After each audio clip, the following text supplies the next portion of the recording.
Here's a list of code editors and IDEs. Let's get started. VS Code, the best, S tier.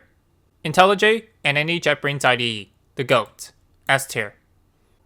Visual Studio, I think it's good, but it's a little bit hard to use, so A tier. Sublime Text, it's suitable for a simple task, but the downside is that it's technically not free, so B tier.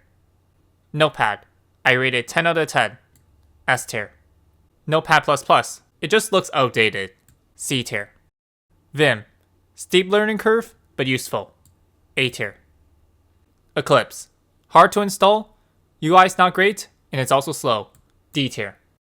XCode, it's good, but it's hard to work with, B tier. Netbeans, reliable, but outdated and slow, C tier. Thanks for watching, and follow for more.